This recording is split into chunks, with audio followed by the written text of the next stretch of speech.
the front row. You've been taking a beating tonight. Fucking hell. Jesus Christ, mate. Keep it going. Well, okay, yeah, when you got here, you were like, I'll sit in the front row. You could go as hard as you wanted me. What do you do for work? Why are you that sadistic?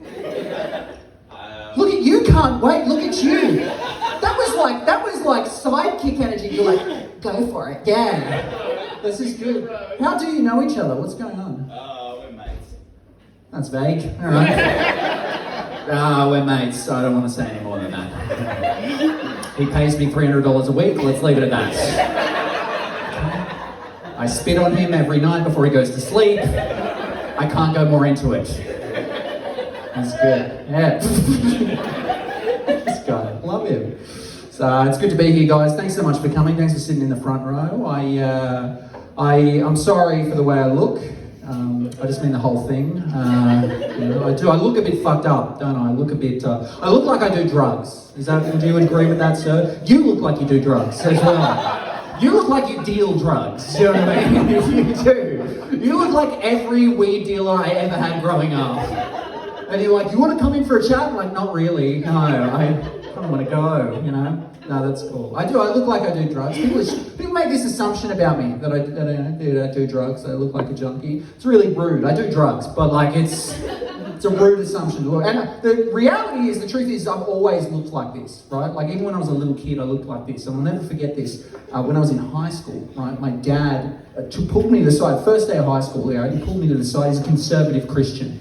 He pulled me to the side and he was like, listen, mate, you got to be careful, all right? Because people are going to try and sell you drugs, right? That was the number one concern, right? That people were going to try and sell me drugs. But I don't know if you guys know this, but when you look like this, people trying to sell you drugs is not the problem. It's people trying to buy them from you. I was a scrawny little kid. I had senior students running up being like, fuck, man, can we have 2 of whatever you're coming down from? Just a gram of whatever you're trying to quit. I'm in my mid-30s now. Is anyone else in that age? Yeah, it's lonely, isn't it? It is. It's weird. It's weird. You start losing friendships. I don't talk to my friends as much. You know, I don't even. My phone doesn't go off anymore. You know, I don't get messages or anything. In fact, the only messages I get, right, are just like marketing messages. Right, from companies, do you know what I mean? And sometimes I feel like I've got more of a relationship with these companies than I do my actual friends, right? Like Domino's wished me a happy birthday the other day. My mate of 20 years didn't hear from him, but Domino's was like, we got you a garlic bread. I'm like, thanks Domino's, Jesus.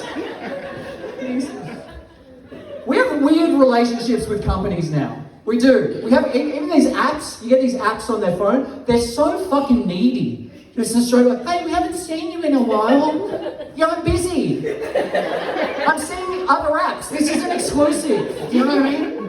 I swear to God, they're so needy. They're so insecure. This is 100% true. I got a notification from Audible the other day that just said, are you enjoying this? Like, did you look at the recommendations? Why am I even on your phone? True, man. It's fucking crazy. So there's a lot of people here for my girlfriend's birthday, which is thank you so much. Not asked for, not required, but it's about me, guys. It's good. No, it's good. I did this for her birthday last year. Last year, she asked me, she said, I said, what do you want for your birthday? She said, I want to watch you do stand-up, which was really sweet. We're doing it again this year. And I'm hoping that it becomes a tradition, you know? I think it is. I think it's going to become a tradition. I hope that it's a tradition, like, years from now, when the relationship goes south, and she just fucking resents me. Do you know what I mean? Like, 20 years from now, she's like, all right, let's go to the comedy show. She's just sitting in the crowd, just tell the one about how you can't get it up anymore.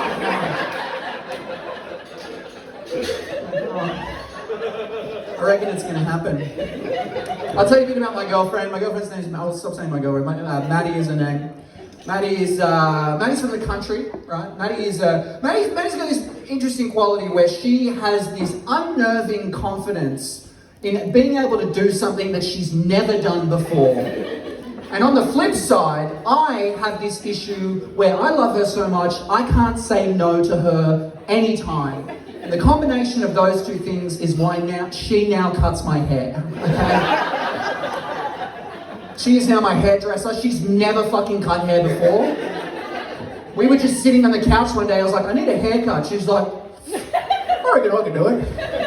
By the way, Maddie doesn't smoke. I don't know why she smokes in my bits, but let's keep that up for her character. It's great. She was just like, I reckon I could do it. Oh, okay. And to her credit, what do you guys think? She cut this hair. What do you think? Yeah, you have to say that. She's here. Yeah. No, it is. Look, to her credit, she did do a good job, right? She did a great job, you know, and it's guys there. She looked it up on YouTube. She fucking did it. She's actually really good at cutting hair. What she's not so good at is taking feedback.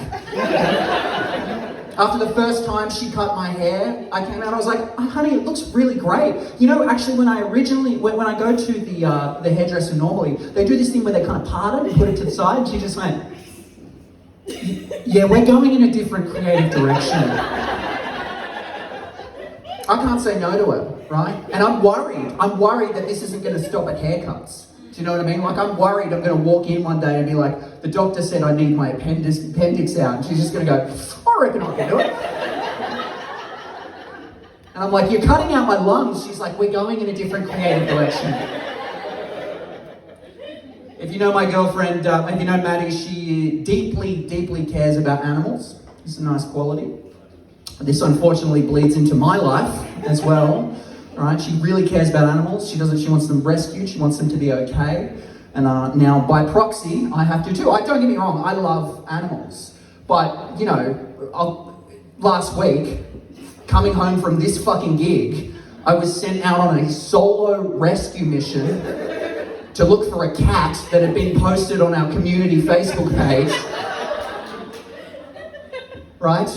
And don't get me wrong, like, we've got a great relationship. She doesn't call up and go, listen, champ, this is what's happening. You know, like, I wouldn't accuse my girlfriend of being manipulative, but I am just going to tell you what happened, okay?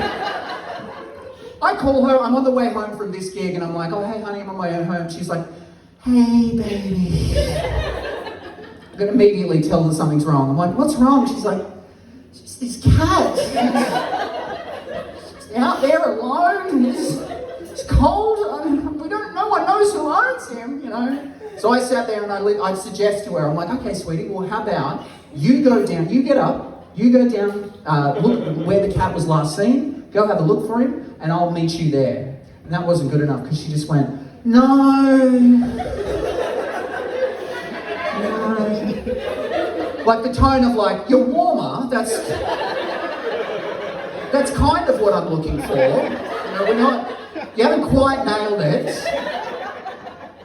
And I know Maddie's a sweet girl. She's not going to let me. She's not going to be like, you go look for it, you know. So, but it has to be my idea. This is what I've worked out. And I skipped to the end. It has to be my idea that I came up with. So I say, you know what, sweetie? I'm actually concerned about the cat. I've seen them post on this fucking Facebook group. Who owns this cat? You know what? It's on the way home. Let me go look for it. And immediately then, Maddie's demeanor changes. She's not worried anymore. She just becomes one of those operators from the Matrix with the headset on. She's like, right, the cat was seen on 10 Brighton Street. You're going to take a right off Canterbury Road. And by God, Daniel, do not be afraid to get me an ice cream on the way home.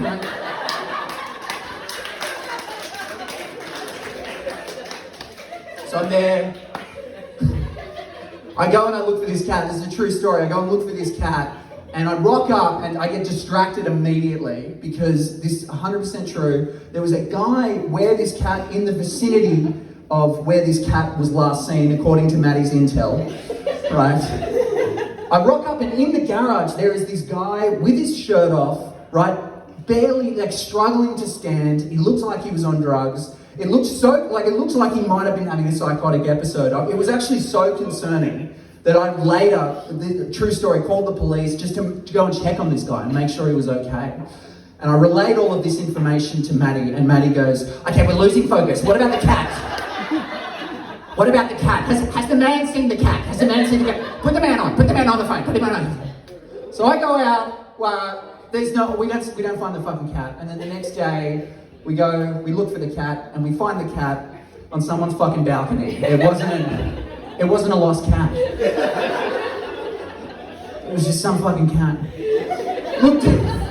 Despite all this, I do love my girlfriend a lot, alright? And the longer I spend with her, the more I feel like, you know, I think me and this girl could go the distance. And that actually has a lot to do with her family, alright? Yeah, we've arrived. My girlfriend has 2 sisters, alright? And then her mum and her mum's female partner. So it's a house full of women, right? And every holiday we go up to the house, right? And you know, Easter's, Christmases and stuff, we go up there and we hang out. And as an outside observer, I've noticed this thing that they do, right? When all the girls get together, right? It gets to a point in the weekend, they have a couple of drinks, and then they will start reminiscing and maliciously bitching about every ex-boyfriend that's ever walked through the door, right? Yeah. And they're scarily observant as well. They'll sit there and they'll be like, oh, you remember Kyle and the way he used to move his neck? The way Kyle used to move his neck, you know? Old necky Kyle, we used to call him. I sit there, I'm like insecure. I'm like, how do I move my neck? So I sat there and I felt bonded at that moment because I was looking at them and I was like, you know what? I'm just gonna marry her because I'm not letting these bitches have the last laugh, okay? Oh, you've made funny observations about me? Well, guess what? I'm not leaving. I'm staying here. So wait till my fucking funeral, bitch, okay? One person I'm closest with, though I've gotten real close with, is the only other guy in the picture. And it's the older sister's boyfriend. Me and him have a support group going. That's him. To get us through this. Yeah, his name's Nick. We've become quite close. Nick's an interesting guy. Okay. Wait till see where I'm going. This could be bad. You're like, yeah, Nick! And by the end you're like, oh, it was sad. No, it's not. It's good.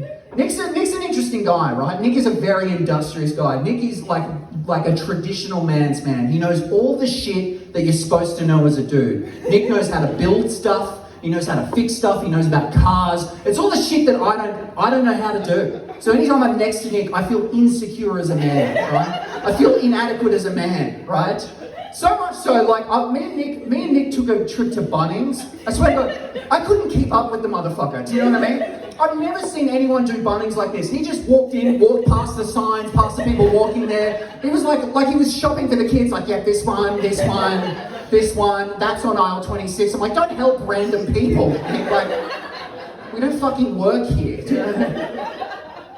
It was crazy. But this is a true story. So I took this trip to Bunnings with Nick, and then our car broke down. I don't know if your car's broken down. It sucks, right? Do you know about cars? It's about to fucking break down. What's that? It's about to fucking break down. The car? Yeah. Oh, your car. His car. Do you know him? Yeah. How funny would it be if you didn't know him? If you just saw him get out of his car and you're like, whoa. And now you're like, I'm glad you brought it up. Like, your head gasket's fucked. This is an intervention, dude. Fix your fucking car. Yeah. It's scary when your car breaks down. You get in, right? But I'm telling you, I've never experienced this before in my life. There is no better place for your car to break down than the Bunnings car park. Right? I swear to God, me and Nick were standing with our bonnet open, and I swear to God, they put the alarm system on, right? Guys just running out, you guys need a hand! What seems to be the problem?